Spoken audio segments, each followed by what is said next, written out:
Shalom, terima kasih untuk kesempatan yang ada. Saat ini kita kembali untuk mendengarkan firman Tuhan yang terdapat dalam kitab Perjanjian Baru, dalam kitab Roma pada pasalnya yang ke-12 ayat 9 sampai ayat yang ke-14. Roma pada pasalnya yang ke-12 ayat 9 sampai ayatnya yang ke-14. Lembaga Alkitab Indonesia memberikan judul Nasihat untuk Hidup dalam Kasih. Firman Tuhan berkata demikian, hendaklah kasih itu jangan pura-pura, jauhi yang jahat dan lakukanlah yang baik. Hendaklah kamu saling mengasihi sebagai saudara dan saling mendahului dalam memberi hormat. Janganlah hendaknya kerajinanmu kendor, biarlah rohmu menyala-nyala dan layanilah Tuhan. Bersukacitalah dalam pengharapan, bersabarlah dalam kesesakan dan bertekunlah dalam doa. Bantulah dalam kekurangan orang-orang kudus dan usahakanlah dirimu untuk selalu memberi tumpangan. Berkatilah siapa yang menganiaya kamu, berkatilah dan jangan mengutuk.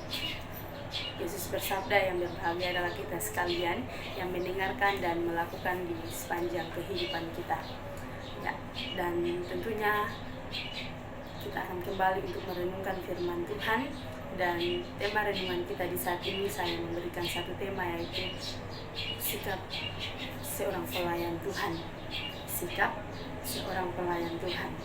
Saudaraku yang kekasih dan diberkati oleh Tuhan, bercerita tentang seorang pelayan Tuhan, tentunya ketika kita pergi ke tempat pelayanan untuk melayani, pasti ada karakter yang berbeda-beda. Itu pasti kita akan temui ketika kita pergi ke tempat pelayanan. Ada pelayanan, ada pasti karakter jemaat yang berbeda-beda.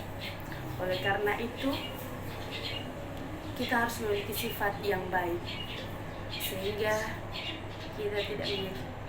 kita dapat mengerjakan pelayanan yang baik, sehingga kita mengerjakan pelayanan yang baik dengan berbagai karakter yang ada.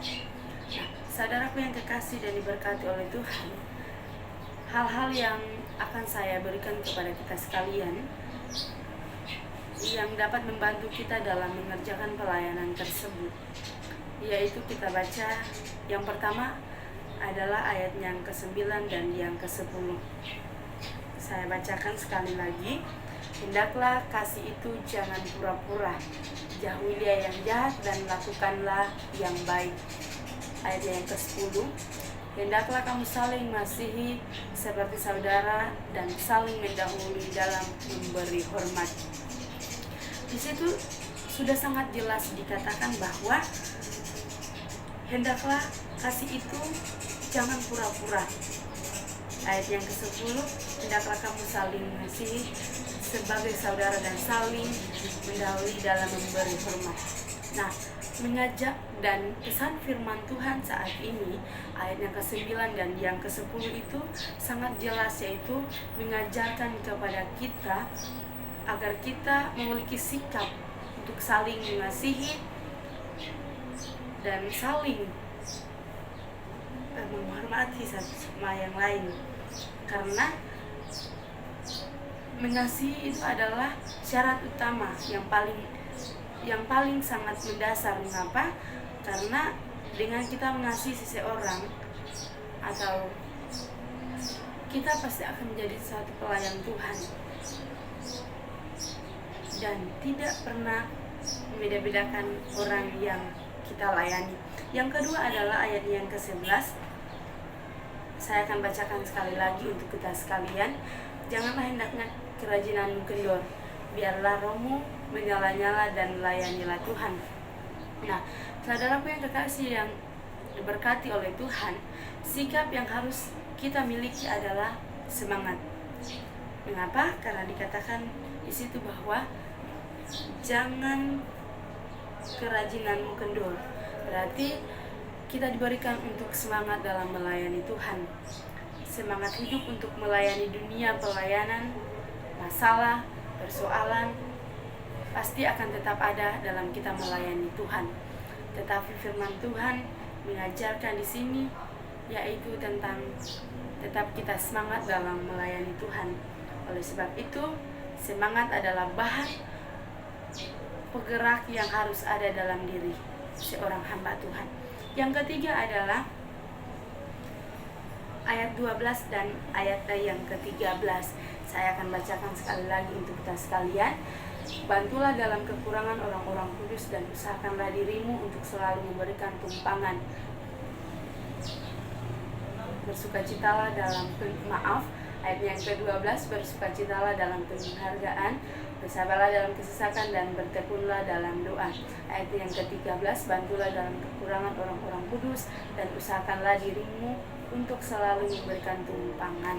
Saudaraku yang kekasih yang diberkati oleh Tuhan, sikap yang harus dimiliki adalah kemurahan hati, adalah sikap hati